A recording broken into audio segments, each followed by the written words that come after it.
Hi. ഇന്ന് നല്ല സന്തോഷത്തിലാണ് ഞാൻ. എനിക്ക് ഒരു പ്രതീക്ഷയൊക്കെ വന്ന ഒരു ദിവസമാണെന്ന്. ഒരുപാട് സുഹൃത്തുക്കൾ അകമഴിഞ്ഞ പിന്തുണ എനിക്ക് വാഗ്ദാനം ചെയ്തിട്ടുണ്ട്. അപ്പോൾ എൻ്റെ വലിയൊരു ആഗ്രഹമാണ് ഒരു മീഡിയ പ്രവർത്തകനായിട്ട്, ഒരു ജേർണലിസ്റ്റായിട്ട് ജീവിക്കുക. അതോടൊപ്പം എൻ്റെ ശാസ്ത്രപരമായ നിരീക്ഷണങ്ങളും ജിയോ പൊളിറ്റിക്സും എല്ലാം നിരീക്ഷണങ്ങൾ, പഠനം തന്നെയാണ് ജീവിതം. എൻ്റെ ജീവിതം എന്ന് പറഞ്ഞാൽ ഓർമ്മ വെച്ച നാൾ തൊട്ട് ഞാൻ ഒരു ക്യൂരിയോസിറ്റിയുടെ പിന്നിൽ പോകുന്ന ആളാണ്. നേരത്തെ ഒരു സുഹൃത്ത് എന്നോട് ചോദിച്ചായിരുന്നു, മതേട്ടാ നിങ്ങൾ ആ ലൈനിലാണോ പോകുന്നത്, നിങ്ങൾ ക്യൂരിയോസിറ്റി സാറ്റിസ്ഫൈ ചെയ്യാൻ ശ്രമിക്കുകയാണോ ചെയ്യുന്നതെന്ന് ചോദിച്ചായിരുന്നു. സത്യമാണത്. ഞാൻ ചെയ്തുകൊണ്ടിരിക്കുന്നത് എൻ്റെ ആ ക്യൂരിയോസിറ്റിയെ ശമിപ്പിക്കാൻ വേണ്ടിയിട്ടുള്ള നിരന്തര ശ്രമങ്ങളാണ്. അപ്പോൾ അത് ഇന്ന സബ്ജക്റ്റ് എന്നില്ല, എല്ലാ സബ്ജക്റ്റും എന്നെക്കൊണ്ട് പറ്റുന്ന രീതിയിലൊന്ന് എത്തി നോക്കാനെങ്കിലും ഞാൻ ശ്രമിക്കുകയാണ്. അതിപ്പോൾ സ്പേസ് സയൻസ് ആയാലും മെഡിസിൻ ആയാലും ഫിസിക്സ് ആയാലും ഹീലിയോ സയൻസ് ആയാലും കെമിസ്ട്രി ആയാലും നാനോ ടെക്നോളജി ആയാലെങ്കിലും സ്പിൻട്രോണിക്സ് ആണെങ്കിലും റോക്കറ്റ് സയൻസ് ആയാലും മിസൈൽ ടെക്നോളജി ആയാലും ന്യൂക്ലിയർ സയൻസ് ആയാലും എല്ലാം എന്നെ സംബന്ധിച്ചിടത്തോളം എന്താ പറയുക, ആകാംക്ഷ, ഭയങ്കര ജിജ്ഞാസയാണ് എനിക്കത് എല്ലാം. അപ്പോൾ അതൊന്നും പഠിക്കാൻ പറ്റുന്നില്ലല്ലോ എന്നുള്ളൊരു സങ്കടമാണ് ഏറ്റവും വലിയ സങ്കടം ജീവിതത്തിൽ, സത്യം പറഞ്ഞാൽ. അതിനിപ്പോൾ നിങ്ങൾ എനിക്കൊരു ലാപ്ടോപ്പ് വാങ്ങി തന്നു, അപ്പോൾ തന്നെ എനിക്ക് ഒരുപാട് ഡോറുകൾ തുറന്നു കിട്ടി. അങ്ങനെ ചെന്ന് ESAയുടെ വരെ, ESA യൂറോപ്യൻ സ്പേസ് ഏജൻസി വരെ എനിക്കൊരു അക്കൗണ്ട് തന്നു.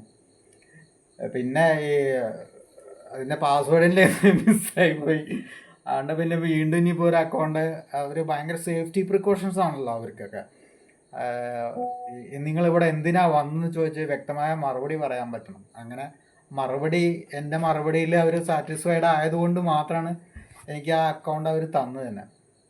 അപ്പോൾ ഇനിയിപ്പോൾ പുതിയൊരു അക്കൗണ്ട് എടുത്തിട്ട് പാസ്വേഡ് എന്തെങ്കിലും ഒരു ഇത് വന്ന്, ഒരു ചെറിയ ഇത് വന്നു കഴിഞ്ഞാൽ അവർ ഇത് വേറൊരു വ്യാജനാണ്, ഹാക്കറാണെന്നൊക്കെ ചിന്തിക്കുക. അപ്പം ഇനി വേറെ ഇമെയിൽ ID ക്രിയേറ്റ് ചെയ്ത് അതൊന്നും മാത്രമേ ഇനി വീണ്ടും ഒരു അക്കൗണ്ട് എടുക്കാൻ പറ്റുള്ളൂ. അങ്ങനെ എന്നാലും ഞാൻ വേറെ രീതിയിലൊക്കെ അവിടേക്ക് ചെന്ന് എത്തിപ്പെടുന്നുണ്ട്. അപ്പോൾ അതവിടെ നിൽക്കട്ടെ. ഇപ്പോൾ ഞാൻ പറയാൻ ഉദ്ദേശിക്കുന്ന വലിയൊരു സന്തോഷ വാർത്ത മാത്രമല്ല, അത് ഞാൻ നേരത്തെ പ്രഡിക്റ്റ് ചെയ്തിരുന്ന ഒരു സംഭവം കൂടിയാണ്. BJPയുടെയും RSSൻ്റെയൊക്കെ തകർച്ചയുടെ തുടക്കം ഈ ദക്ഷിണ കന്നഡയിൽ നിന്നായിരിക്കും എന്ന് ഞാൻ നേരത്തെ എൻ്റെ രാഷ്ട്രീയമായിട്ടുള്ള നിരീക്ഷണത്തിൻ്റെ അടിസ്ഥാനത്തിലും കൂടി ഞാൻ പറഞ്ഞായിരുന്നു. ഇന്ന് അത് അതുപോലെ തന്നെ അച്ചട്ടായി ഭവിക്കുന്ന, സത്യമായി ഭവിക്കുന്ന ഒരു വാർത്തയാണ് പുറത്തു വന്നിരിക്കുന്നത്. വേറൊന്നുമല്ല, ഈ ഹിന്ദുത്വയുടെ അല്ലെങ്കിൽ അവരുടെ ലബോറട്ടറി, അവരുടെ ആശയങ്ങളും ഇതൊക്കെ സിദ്ധാന്തങ്ങളൊക്കെ പരീക്ഷിച്ച് നോക്കുന്ന ഒരു ലബോറട്ടറി ആയിട്ട് അല്ലെങ്കിൽ ഒരു പരീക്ഷണശാലയായിട്ട് അവർ തന്നെ വിലയിരുത്തുന്ന ഒരു സ്ഥലമാണ് ഈ ദക്ഷിണ കന്നഡ. ജസ്റ്റ് ഈ ധർമ്മസ്ഥല, കിങ്ഡം ഓഫ് ധർമ്മസ്ഥല എന്ന് വേണമെങ്കിൽ നമുക്ക് പറയാം. ധർമ്മസ്ഥല രാഷ്ട്രം,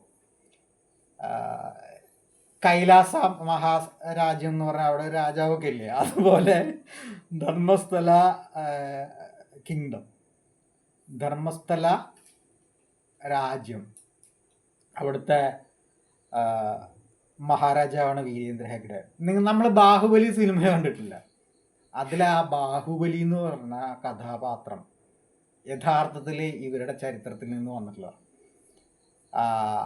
ഈ വീരേന്ദ്ര ഹെഗ്ഡെ, ഹർഷേന്ദ്ര ഹെഗ്ഡെ എന്ന് പറയുന്ന അവരുടെ തലമുറയിൽ പണ്ട് ഉണ്ടായിരുന്ന രണ്ട് വലിയ ചക്രവർത്തി, ആ ബാഹുബലിയും പിന്നെ അതിലെ മറ്റേ ആ ഒരു കണ്ണുള്ള മാത്രമുള്ള ആക്ടറുടെ പേരെന്താ എനിക്ക് മറന്നുപോയി, അതിലെ വില്ലനും നായകനൊക്കെ ഉണ്ടല്ലോ, ആ കഥ ഇവിടെ സംഭവിച്ചിട്ടുള്ള അവർ അവകാശപ്പെടുന്ന ചരിത്രമാണ്. അതിനെ ബേസ് ചെയ്തിട്ടുള്ള സിനിമയുമാണ് പ്രഭാസിൻ്റെ കഥാപാത്രമായിട്ട് വരുന്ന ഇത്. അതിൽ ആ ജ്യേഷ്ഠനും അനുജനും തമ്മിൽ നടന്നുള്ള യുദ്ധവും അവസാനം അമ്മ അതിൽ ഇടപെടുന്നതും അതൊക്കെ കുറച്ചും കൂടി മോഡിഫൈ ചെയ്തിട്ട് എഴുതിയിരിക്കുന്ന ഒരു സിനിമയാണ് ആ സംഭവം. അതിലെ ഒരു വലിയ ചക്രവർത്തിയുടെ പ്രതിമ ഉയർത്തുന്ന ഒരു സീൻ ഉണ്ടല്ലോ, അതിൽ കയറ് പൊട്ടി പോകുന്നതും അങ്ങനെയൊക്കെയുള്ള അതൊക്കെ ഇവിടെ ശരിക്കും ആ ഒരു ദൈവമാണ് ഇവരുടെ യഥാർത്ഥത്തിൽ. ബാഹുബലി എന്ന് പറയുന്ന ആ ദൈവമാണ് ഈ ജൈനന്മാരുടെ ദൈവം. ഇവിടെ ആ ധർമ്മസ്ഥല അമ്പലത്തിൽ അതിൻ്റെ പ്രതിഷ്ഠയുണ്ട്. അത് കുറേ ദൂരെ നിന്ന് ആ ടൺ കണക്കിന് വെയിറ്റുള്ള ആ ഒരു വിഗ്രഹം കുറേ ദൂരെ നിന്ന് ഇവിടെ കൊണ്ടുവന്നത് തന്നെ ഈ വീരേന്ദ്ര ഹെഗ്ഡെയുടെ ജീവിതത്തിലെ ഏറ്റവും വലിയ അച്ചീവ്മെൻ്റ് ആയിട്ട് എടുത്ത് കാണിക്കുന്ന ഒരു സ്ഥലമാണ്. അപ്പോൾ ആ ബാഹുബലി എന്ന് പറഞ്ഞാൽ അതിൻ്റെ രാജ്യത്തിൻ്റെ എന്താ പറയുക, മാഹിഷ്മതിക്ക് തുല്യമാണ് ധർമ്മസ്ഥല. ഇവിടുത്തെ രാജാവും ന്യായാധിപനും മന്ത്രിയും പടത്തലവനും എല്ലാം അവരാണ്. അതാണ് അതിൻ്റെ സിസ്റ്റം. ചുരുക്കത്തിൽ നിങ്ങൾക്ക് മനസ്സിലായല്ലോ, ആ കഥ ഒന്ന് ആലോചിച്ചാൽ മതി. അപ്പോൾ അവരുടെ പൂർവികന്മാരാണ് ആ പറഞ്ഞ ബാഹുബലിയിലെ 2 വില്ലന്മാരും അമ്മയൊക്കെ. അതൊക്കെ ആ കഥാപാത്രങ്ങൾ, അച്ഛൻ കഥാപാത്രങ്ങളൊക്കെ ഇവിടെ നടന്നുള്ള സംഭവമാണ്. ഒരു 800ഓളം വർഷത്തെ ചരിത്രമാണ് ഈ ജൈന ഫാമിലിക്ക് ഇവിടെ അവകാശപ്പെടാനുള്ളത്. അപ്പോൾ പറഞ്ഞു വരുമ്പോൾ പലതും പറഞ്ഞു കൊണ്ട് പോകും, ദിശ ഇങ്ങനെ മാറി മാറി പോവുക.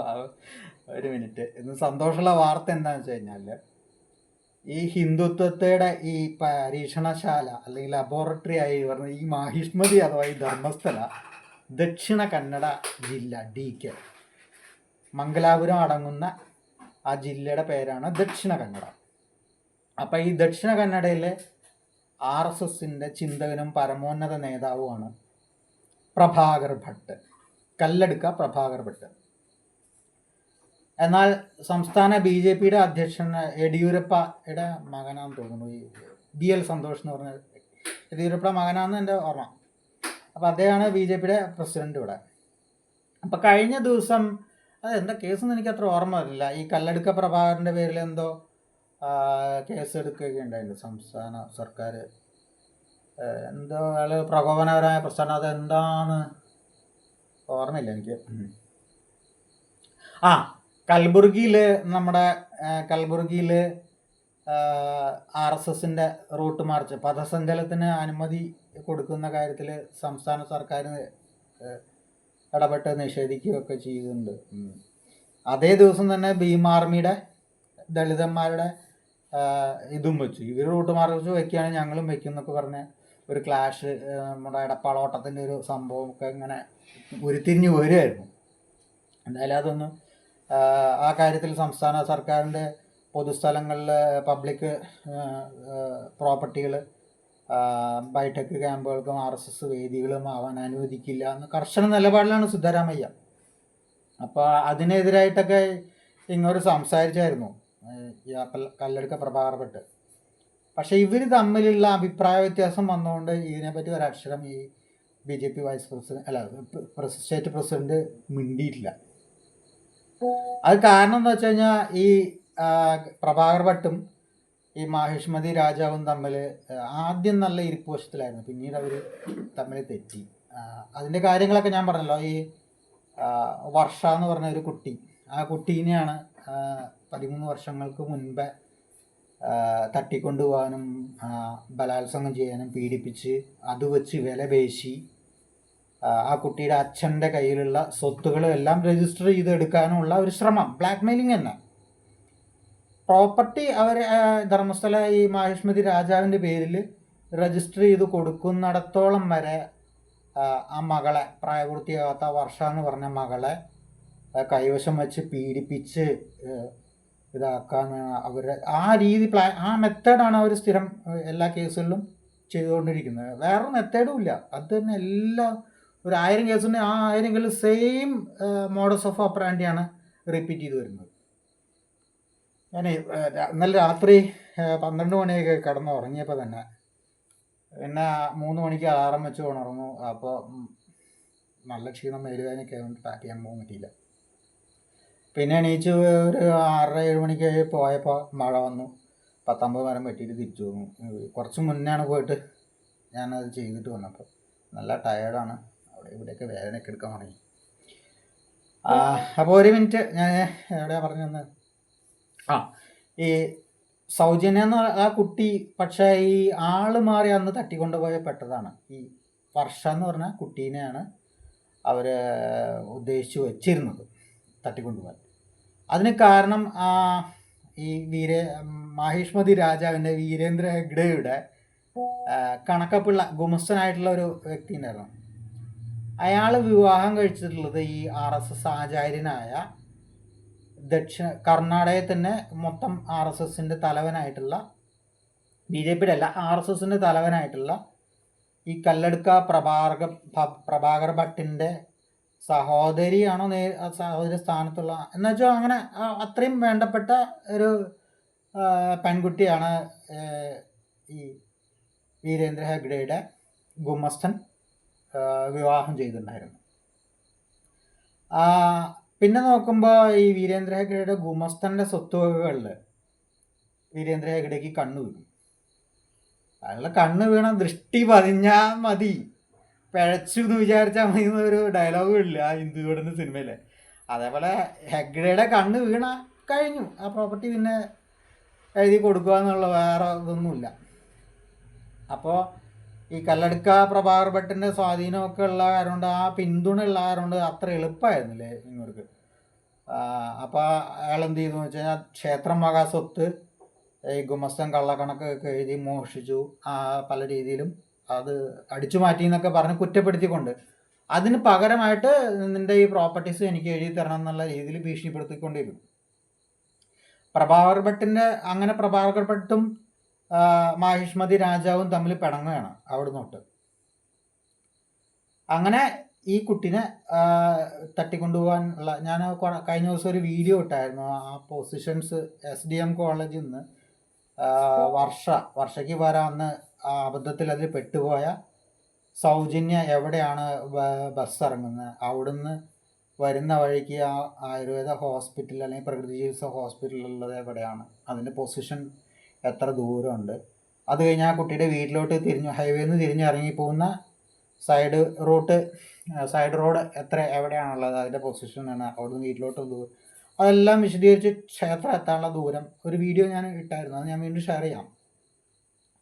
അപ്പോൾ നമുക്ക് മനസ്സിലാവാം എങ്ങനെയാണ് സംഭവം ഉണ്ടായത്, എവിടെ വെച്ചിട്ടാണ് ദൃക്സാക്ഷിയായിട്ടുള്ള ചിക്കകമ്പമ്മ അവരെ കണ്ടത്, ഈ തട്ടിക്കൊണ്ടുപോകുന്ന ആളുകളെ പറ്റിയുള്ള വിശദീകരണം അതെല്ലാം പാസ്സായിട്ട് റെക്കോർഡ് ചെയ്തിട്ടുണ്ട്. അതാണ് ഏറ്റവും വലിയ പ്രത്യേകത. അത് മാത്രമല്ല, ഇവരെ തട്ടിക്കൊണ്ടിട്ട് എവിടെ വെച്ചാണ് പീഡിപ്പിച്ചത്, ഏത് ഫാം ഹൗസിലാണ് പീഡിപ്പിച്ചത്, അവിടെ ഏത് കൊലയാളിയാണ്, ഇവരുടെ മെയിൻ ഒരു വാടകകൊണ്ടുണ്ട്, ആളുടെ മൊഴിയൊക്കെ എടുത്തു വെച്ചിട്ട് എല്ലാം സെറ്റ് ചെയ്ത് വെച്ചിട്ടുണ്ട്. ഫൈനൽ റിപ്പോർട്ടിലേക്ക് വേണ്ടിയുള്ള കാര്യങ്ങളെല്ലാം സെറ്റ് ചെയ്തുകൊണ്ടിരിക്കുക. അപ്പോൾ ഇത് നേരിട്ട് അറിയാവുന്ന ഒരു വ്യക്തിയായതുകൊണ്ടാണ് ഞാൻ പറയുന്നത്. മറ്റ് ചാനലുകൾ പറയുന്നതല്ല സത്യം, യൂട്യൂബ് ആയാലും ശരി, സാറ്റലൈറ്റ് മീഡിയ അതല്ല സത്യം എന്ന് ഞാൻ പറയുന്നു. ഞാൻ കുറച്ചുകൂടി കാര്യങ്ങൾ വിശദീകരിക്കാനുണ്ട്, അതിലേക്ക് വരാം. മെയിനായിട്ടുള്ള ഈ സന്തോഷ വാർത്ത പറയട്ടെ. അപ്പോൾ അങ്ങനെ ഈ RSSൻ്റെ പരിപാടികൾ പബ്ലിക് പ്ലേസിൽ നടത്താൻ അനുവദിക്കുന്നില്ല എന്നുള്ള സർക്കാരിൻ്റെ തീരുമാനത്തിനെതിരെ കല്ലടുക്ക പ്രഭാകർ ഭട്ട് ശബ്ദമുയർത്തി അയാളുടെ പേരിൽ കേസ് എടുക്കുകയും ചെയ്തു സർക്കാർ. അപ്പം ഇതിനെ അനുകൂലിച്ച് ഒരക്ഷരം BL സന്തോഷ് സംസാരിച്ചില്ല. അതായത് നമ്മുടെ ഉള്ളി സൂര്യയുടെ ശേഷം ഇപ്പോൾ രാജീവ് ചന്ദ്രശേഖരൻ്റെ റോളിൽ ഇരിക്കുന്ന സംസ്ഥാന അധ്യക്ഷനായിട്ടിരിക്കുന്ന വ്യക്തിയാണ് BL സന്തോഷ്. BL സന്തോഷ് ഈ RSSൻ്റെ യാതൊരു ഇതിനും സപ്പോർട്ട് കൊടുക്കുന്നില്ല. അയാളുടെ സൈദ്ധാന്തിക ആചാര്യനായ ദക്ഷിണേന്ത്യയിൽ തന്നെ പ്രധാന നേതാക്കളിലൊരാണ് കല്ലടുക്ക പ്രഭാകർ ഭട്ട്. അയാൾക്ക് ഒരു പിന്തുണയും BJPയുടെ ഭാഗത്തുനിന്ന് സംസ്ഥാന പ്രസിഡന്റോ പാർട്ടി നേതാക്കളോ ആരും കൊടുക്കുന്നില്ല.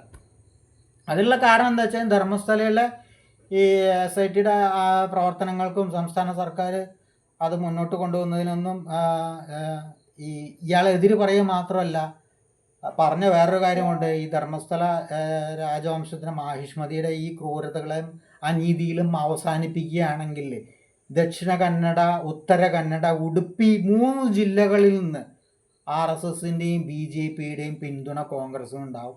ഇനി അടുത്ത ഒരു 3 പതിറ്റാണ്ട് കാലത്തേക്ക് ആ കോൺഗ്രസ് ഭരണകൂടം ഇവിടെ തുറന്ന് നിലനിൽക്കാനുള്ള എല്ലാ സംവിധാനങ്ങളും RSSൻ്റെ ഭാഗത്തുനിന്ന് ഉണ്ടാവുമെന്ന് പറഞ്ഞ് അയാൾ വ്യക്തമായ സൂചന, വ്യക്തമായ മെസ്സേജ് സമൂഹത്തിന് നൽകുകയും ചെയ്തു. അതിൻ്റെ അടിസ്ഥാനത്തിൽ പ്രവർത്തനങ്ങൾ ഈ ഭാഗത്ത് നടന്നു. ചലോ ധർമ്മസ്ഥല എന്ന പേരിൽ ധർമ്മസ്ഥല പ്രതിഷേധ പ്രകടനം, അമ്പലത്തിനെതിരെ ഗൂഢാലോചന, വീരേന്ദ്രഹെഗ്ഗഡേക്കുള്ള ഗൂഢാലോചന, ഹിന്ദു അപകടത്തിലാണെന്നൊക്കെ പറഞ്ഞിട്ട് അവർ BJPക്കാർ ഒരു പരിപാടി ഓർഗനൈസ് ചെയ്തു. 10,000 പേര് ധർമ്മസ്ഥലയ്ക്ക് എത്തും വാഹനങ്ങളിൽ എന്നൊക്കെയാണ് അവകാശപ്പെട്ടത്. കഷ്ടിച്ച് ഒരു 1000 പോയിട്ട് ഒരു 800 പേര് അതിൽ പങ്കെടുക്കാൻ കിട്ടിയില്ല എന്നുള്ളതാണ്. 1,00,000 പേരെങ്ങാണ്ട് ഇത് പങ്കെടുക്കുമെന്ന് പറഞ്ഞൊരു പ്രകടനത്തിൽ, ഒരു പൊതുപരിപാടിയിലേക്ക് അങ്ങനെ വളരെ വിരളമായ ആളുകളാണ്. പ്രതീക്ഷയുടെ 10% ഒരു 10% പ്രവർത്തകരെ പോലും അവിടെ എത്തിക്കാൻ കഴിഞ്ഞില്ല. അത്ര സമ്പൂർണ്ണ പരാജയമായിപ്പോയി ആ പരിപാടി. അപ്പോൾ ഇതിൽ BJPക്ക് നല്ല അമർഷമുണ്ട്. കാരണം ഇവിടെ നിലനിൽപ്പ് തന്നെ, BJPയുടെ നിലനിൽപ്പ് തന്നെ ഇല്ലാതെ, ഞാൻ നേരത്തെ ആദ്യം പറഞ്ഞ ഒരു പരിപാടിയാണ്. അതാണ് നമ്മൾ BJPയുടെ തകർച്ച ഈ ദക്ഷിണ ഇന്ത്യയിൽ നിന്നായിരിക്കുമെന്ന് ഞാൻ പറഞ്ഞ കണ്ടില്ലേ? രാജീവ് ചന്ദ്രശേഖരൻ്റെ 1000 കോടിയുടെ ഭൂമി തട്ടിപ്പ്. അയാൾ കർണാടക ജയിലിലാകാൻ പോവുകയാണ്. രാജീവ് ചന്ദ്രശേഖരനെ അറസ്റ്റ് ചെയ്ത് ജയിലിലിടും. DK ശിവകുമാരൻ 100 ദിവസത്തോളം അവർ ജയിലിലിട്ടിട്ടുണ്ടെങ്കിൽ, BJPക്കാർ ജയിലിലിട്ടിരുന്നെങ്കിൽ, മോദി സർക്കാരും അമിത്ഷായും കൂടി ജയിലിലിട്ടിരുന്നെങ്കിൽ അതിൻ്റെ പ്രതികാരം, അതിൻ്റെ പക വീട്ടാൻ DK ശിവകുമാർ ഇറങ്ങിയിരിക്കുന്നു. DK ശിവകുമാർ മാത്രമല്ല, സിദ്ധരാമയ്യും. ഇവരൊക്കെ ഒരു നാണയത്തിൻ്റെ 2 വശങ്ങളാണ്. ഇവർ പല നാടകങ്ങളും കളിക്കും, ചിരിക്കും, പരസ്പര ശത്രുക്കളായിട്ട് അഭിനയിക്കും, അസംബ്ലിക്കകത്ത് ഗണഗീതമൊക്കെ പാടും. അതൊക്കെ അവരൊരു അജണ്ടയായിരുന്നു, അവരൊരു നാടകമായിരുന്നു. അവരുടെ പ്ലാനെല്ലാം വിജയിച്ചിരിക്കുന്നു. എനിക്ക് സന്തോഷമുണ്ട്. എനിക്ക് തീർത്താ തീരാത്ത. ഞാൻ ആദ്യം മുതലേ ഈ സിസ്റ്റത്തിനെതിരെ ഒറ്റയ്ക്ക് ഇന്ന് പൊരുതിയിരുന്ന, ജീവൻ വകവയ്ക്കാതെ പോരാടിയിരുന്ന ഒരു വ്യക്തിയായി എനിക്കുള്ള അത്ര സന്തോഷം ഈ ലോകത്ത് വേറെ ആർക്കും ഉണ്ടാവില്ല. അപ്പം ഞാൻ വിചാരിച്ച പോലെ തന്നെ കാര്യങ്ങൾ നടക്കും. ഇതേ ആർ എസ് എസ് തന്നെ ബീഹാറിൽ അവർക്ക് പണിയും കൊടുക്കും. അതൊക്കെ ഇനി നല്ല സന്തോഷമുള്ള കാര്യങ്ങളാണ്. അപ്പം ഞാൻ ചിലത് ഇവിടെ എഴുതി വെച്ചിട്ട് ഇടയ്ക്ക് അതൊന്ന് ഓർമ്മ പുതുക്കാൻ. അപ്പോൾ ഇത് തന്നെയാണ് സംഭവം, കൂടുതലൊന്നും ഇല്ല തോന്നുന്നു. ഇതിൽ പ്രധാനപ്പെട്ട ഒരു സംഭവം കൂടി ഉണ്ട്. ഇവിടെ ശ്രീരാമശാല എന്നുള്ള പേരിൽ ഒരു 47ഓളം എഡ്യൂക്കേഷണൽ സ്ഥാപനങ്ങൾ ഈ ദക്ഷിണ കന്നഡ ജില്ലയിൽ തന്നെ ഉണ്ട്. അപ്പോൾ അവരുടെ സ്കൂളിൽ ഈ ശ്രീരാമശാല എന്ന RSS പ്രത്യയശാസ്ത്രം പഠിപ്പിക്കുന്ന, ഹിന്ദു സംസ്കാരം പഠിപ്പിക്കുന്ന, വാല്യൂ ആഡഡ് എന്നാണ് അവർ പറഞ്ഞത്. അവർ എഡ്യൂക്കേഷന് വാല്യൂ അഡീഷൻ കൊടുക്കുകയാണ്. അതായത് ഹിന്ദു സംസ്കാരം, സനാതന സംസ്കാരം കൂടി പാർന്നുകൊണ്ട് അത്തരം സ്കൂളുകൾക്ക് പറയുന്ന പേരാണ്, അത് കൊടുത്തിരിക്കുന്ന പേരാണ് ശ്രീരാമശാല. അതിൻ്റെ ട്രസ്റ്റി, അതിൻ്റെ എല്ലാ രക്ഷാകർത്താവാണ് ഈ കല്ലടുക്ക പ്രഭാകർ ഭട്ട്. അപ്പോൾ അവരുടെ സ്കൂളുകളിൽ RSS നടത്തുന്ന, എൻ്റെ സഹോദരങ്ങൾ ശ്രദ്ധിക്കണം, RSS ഓർഗനൈസ് ചെയ്യുന്ന ശ്രീരാമശാല എന്ന ഈ വിദ്യാലയങ്ങളിൽ അവർ ബാബറി മസ്ജിദ് പള്ളി പൊളിച്ചതിൻ്റെ നൃത്തരൂപത്തിലുള്ള പ്രതിഷേധ കലാരൂപം പ്രദർശിപ്പിച്ചു. RSS നടത്തുന്ന ശ്രീരാമശാല എന്ന വിദ്യാഭ്യാസ സ്ഥാപനങ്ങളിൽ, ദക്ഷിണ കന്നഡയിൽ 47 വിദ്യാഭ്യാസ സ്ഥാപനങ്ങളുള്ള ഈ ശ്രീരാമശാലയുടെ സ്കൂളുകളിൽ ബാബറി മസ്ജിദ് തകർക്കുന്നതിൻ്റെ നൃത്തരൂപം അവതരിപ്പിച്ചിരിക്കുന്നു. ഇത് ആർക്കെതിരെയുള്ള പോരാട്ടമാണ്, ആർക്കെതിരെയുള്ള പടവേട്ടമാണെന്ന് നിങ്ങളൊന്ന് ആലോചിച്ചു നോക്കൂ സുഹൃത്തുക്കളെ. BJPയുടെ അടിവേരറക്കുന്ന പ്രവൃത്തി ചെയ്യുന്നത് വേറെ ആരുമല്ല, RSS തന്നെയാണ്. BJPനെ താഴെ വലിച്ചിറക്കേണ്ട ആവശ്യം ഇപ്പം ഇവരുടെ തന്നെയാണ്. ഇനി ഒരു കാര്യം കൂടി പറയാം. ഈ കല്ലടുക്ക പ്രഭാകർ ഭട്ടിൻ്റെ സ്വാധീന വലയം ഈ സൗത്ത് ഇന്ത്യയിൽ മാത്രം ഒതുങ്ങുന്നതല്ല. ഓൾ ഇന്ത്യ ലെവലിൽ RSSൻ്റെ സൈദ്ധാന്തിക ആചാര്യന്മാരിൽ ഒരാളായിട്ട് അദ്ദേഹം എന്ന് അറിയപ്പെടും. അപ്പോൾ ഈ സന്തോഷ വാർത്ത ഇന്ന് നിങ്ങളോട് പറയുന്നതിൽ എനിക്ക് അതിയായ സന്തോഷമുണ്ട്. പറഞ്ഞറിയിക്കാൻ പറ്റാത്ത സന്തോഷവും ചാരിതാർത്ഥ്യവും ഒക്കെ ഉണ്ട്. ഇപ്പം ഇന്ന് എല്ലാം കൊണ്ടും എനിക്ക് ഇന്ന് വളരെ പ്രതീക്ഷയുള്ള വളരെയധികം എനർജറ്റിക് ആയിട്ടുള്ള ഒരു മധുവിനെയാണ്, മധു പ്ലാക്കൽ നാരായണനാണ് നാളെ മുതൽ നിങ്ങൾ കാണാനിരിക്കുന്നത്. എനിക്ക് നിങ്ങൾ അതിന് വേണ്ട ശക്തി കൂടി പകർന്നു തരും. നിങ്ങളുടെ അകമഴിഞ്ഞ പിന്തുണ, നിങ്ങളുടെ അകമഴിഞ്ഞ സ്നേഹം എനിക്ക് എല്ലാ തരത്തിലും പ്രചോദനമേരിക്കൊണ്ട് സത്യം വിളിച്ചു പറയാനുള്ള ശക്തി, അതിനുള്ള ചങ്കൂറ്റം എനിക്ക് നിങ്ങൾ തരികയാണെന്ന് ഒരിക്കൽ കൂടി പറഞ്ഞുകൊണ്ട് സ്നേഹം, നന്ദി, ലവ് യു, ഉമ്മ ഉമ്മ ഉമ്മ ഉമ്മ.